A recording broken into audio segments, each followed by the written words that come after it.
elikagaien prozesuak eta kalitatea elikagaien industrietan prestakuntza zikloko irakaslea naiz. Metodologia berritzaileekin gabiltzania, ja azken urtietan, ikusi dugu ez dela nahikoa alde teorikoarekin, eta egiten duna da, azkenean ikusitxakua ekoiztu eta aldala taldeka ekoiztu, talde lana ere saiatzen bultzatzen eta eurobe ikasten taldian lan etxen.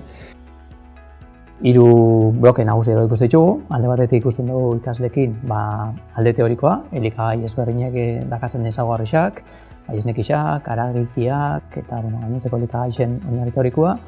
Behin oinarri teoriko hori ikusitza, ekoizpen gunera joaten gara, gure instalazioak erabilitza, eta bertan teorian ikusitzako elikagai horien ekoizpena egiten dugu.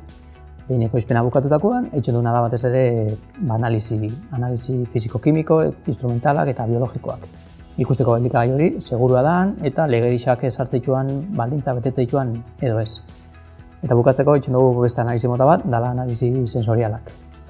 Ikusteko laborategian emaitza egokiak emon daben elikagai horrek, benetan kontsumitzaileen gustokoa izango da edo ez, eta hori bakaten bitxartez egiten da, eta behin hori gaindituta elikagaia merkaturatzeko prest egongo zen. Eta pizkat gure helburua hori izango zen, elikagai industrietan lan etxeko prestatu ikasleak